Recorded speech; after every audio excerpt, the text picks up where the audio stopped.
there, I'm Han. And I'm Kat, and we're Brews and Reviews.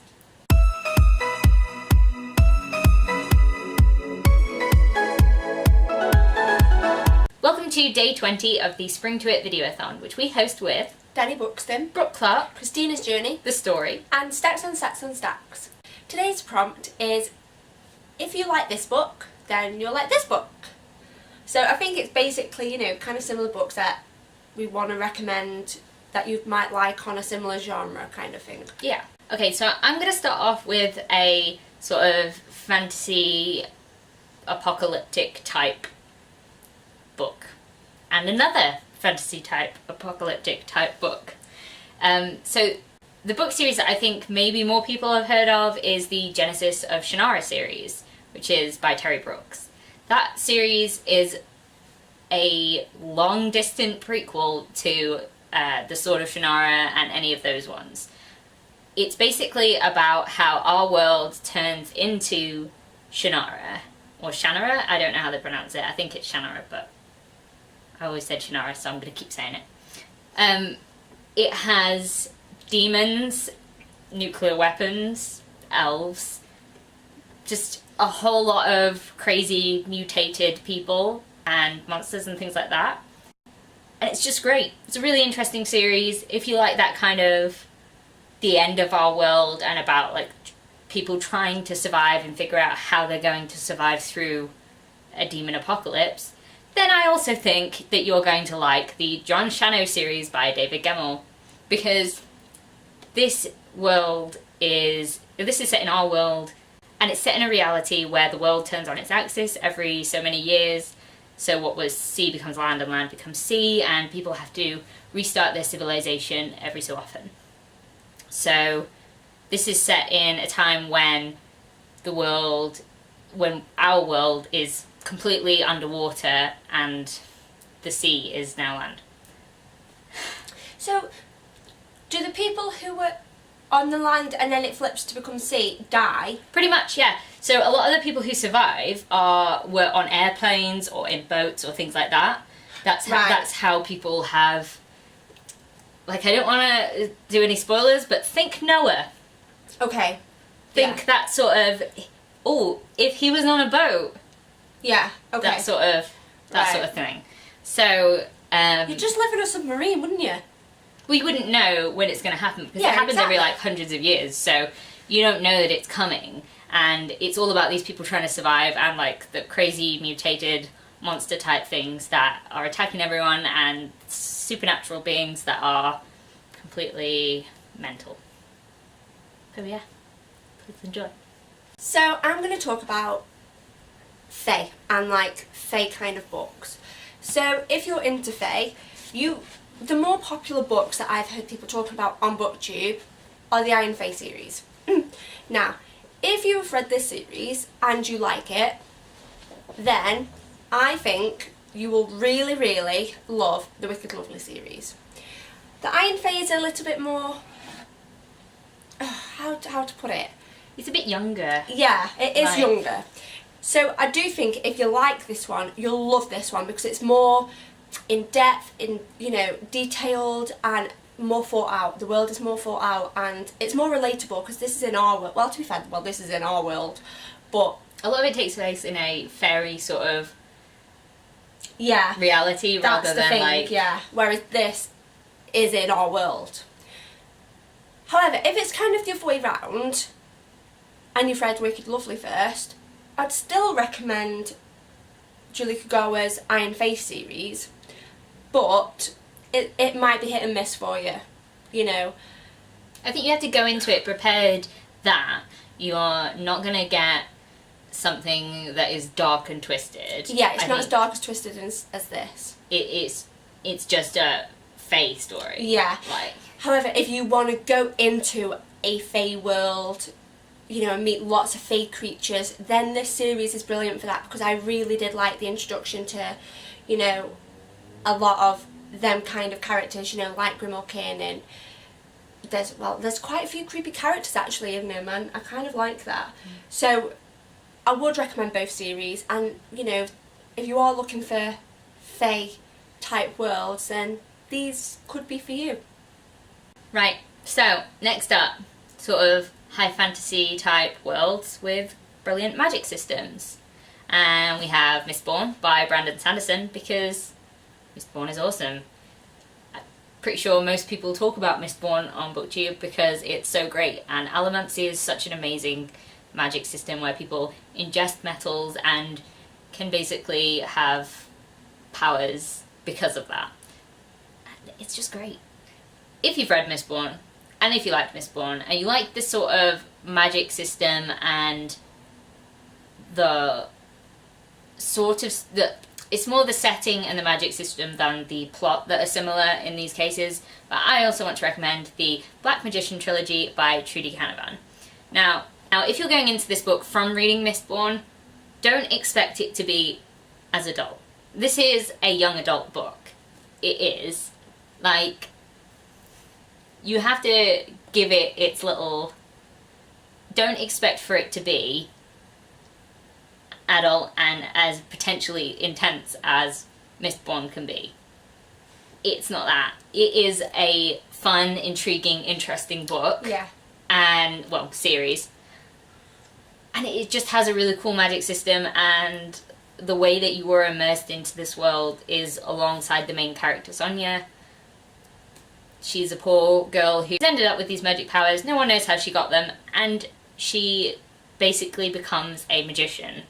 And you follow her story throughout, and there are a lot of, like, moral discussions about what is an okay use of magic and what isn't, and why it should be tempered.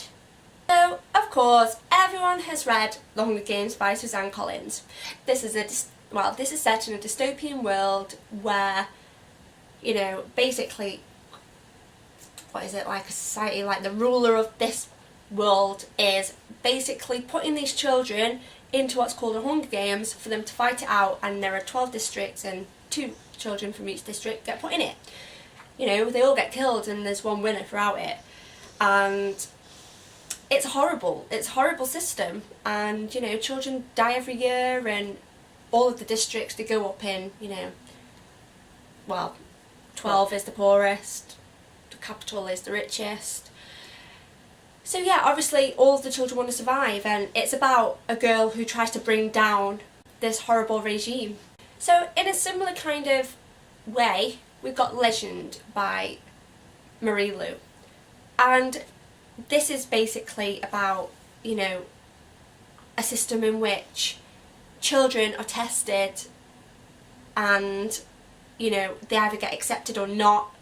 And it's about a boy who wasn't, and his struggles in his life. So it also follows June, who, you know, children get put into tests, and June excels in the tests. She gets accepted into the university, and she is enrolled in the military. And June's brother gets killed whilst he's trying to track down Day.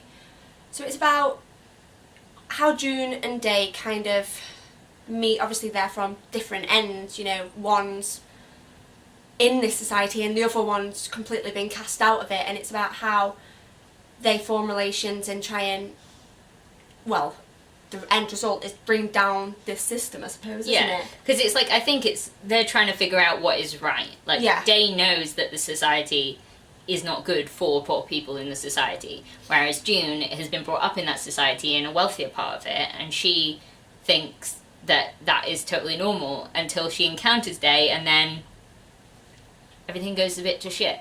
And it's about morals and trying to figure out what is right and what isn't, and if the society that they have is worth saving or needs to be destroyed. Yeah. Right, so we've done heroic fantasy, we've done apocalypse, we've done dystopian, we've done high fantasy, fae, exactly. Now it's time for crime thrillers, because you'll know that I can't get away without talking about a murder book. So, I think the book that you will have heard of these two, is Postmortem by Patricia Cornwell. That is the first book in the Kay Scarpetta series. It follows Chief Medical Examiner Kay Scarpetta as she tries to uncover what has happened to these murdered ladies.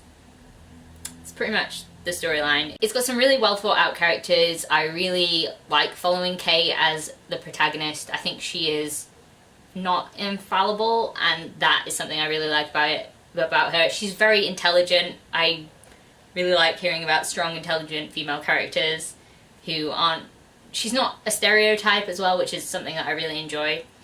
And yeah, if you haven't picked up this book, then I really recommend it, because it's kind of the book that started me reading crime thrillers, and like I kind of always love it for that. So, and the book that I think you'll like if you have read Postmortem and you want to try out some more crime thrillers, a bit different, maybe that you haven't heard of, is The Creeper by Tanya Carver. Please ignore this horrible sticker that I can't get off the front, like, that kills me every single time. This book is about a woman who has a nightmare that somebody is in her house, and then she wakes up and there's a Polaroid on her window that proves that there was actually someone in her house watching her sleep. And some women get kidnapped in this book. Some women get murdered in this book. There's lots of murder. It's the second book in a series, actually. I actually read this one before I read the first one, which is The Surrogate, which I didn't enjoy as much because I think it was a little bit too trying to establish all the relationships and stuff. You know, it was an okay book, but I'd skip that one, go straight to the Creeper, to be honest, because it has this feel to the mystery of what is going on, and you're like, what is actually happening? There's something so creepy about having somebody in your house while you're asleep. Like, I find that kind of terrifying. And you hear from this guy's point of view, you hear what he's actually thinking, and it's really creepy. And if you're after something that is like a creepy crime thriller, then I suggest you go to this one. So that's it for our books that we're going to recommend. If you like this one, then you'll like this one. To be honest, I found this video quite hard. Oh my god. Don't even get me started. Like, there was her absolute mental breakdown in the filming of this video where I lobbed a couple of books. She did. It was scary. I'm just not good at, like, telling people a plot about a book, because, do you know what, I know exactly what goes in that book, and in my head I can think it, but then putting it into words, it's like, no, my brain cannot function, and then it's like blah blah blah blah blah, and then I get stressed, and then in my head I'm like, yeah, no, just pretend you can't, no! Like, stress. Do any of you guys have this problem? Because, like, I sometimes find it's so hard to do a book justice and to tell everyone why they would find this book interesting. Because you know it's interesting, otherwise you wouldn't be recommending it. But, like, to actually get it out into, like, proper words, like real speech and stuff, difficult. That's why I could never do BookTube on my own. I'm the same. This is why we work well together, you see. We, like, bounce off each other. It works. It's fine. Yeah. And it's why normally you do book descriptions, because I just can't do it. No, I think you can do it. They just stress you out. Yeah. So it's just, like, less stress for everyone involved and less book throwing if I do them. So, yeah, let us know if any of you guys have the same sort of problem. Like, it's really difficult. Also, please check out the other host videos. I can't wait to see some more recommendations for some great books, because we found this quite difficult. I want more books relatable to the books that we have read. So, like, we tried to give, like, a bit of a, you know, one from kind of every genre, I suppose. Because, like, we do read, like, wider genres. I didn't want to give them all, like, YA ones. Yeah. So, hope you guys appreciate that, because it was kind of difficult. If you like this video, please leave a like, comment, subscribe, and we'll see you in the next one. See you later. Bye. And then there's a girl who's in the Oh, see, I can't do it. I'm not doing it. I'm not doing it. I'm not doing it. Calm yourself down. It's the last one you've got to do. I'm not doing it. I'm not doing it. Right. Stop having a strop. I'm not doing it. You hold the damn books up. Honestly, woman. I've got to calm down because I'm pissed off. Can we actually get out anything out of what I just said? It sounded fine to me, and then you just went mental and threw the books around. Like, I was like, why? What's wrong? Why are you crazy? It sounded fine, and then you were just like, no! This is why I don't do BookTube on my own as well. Oh dear.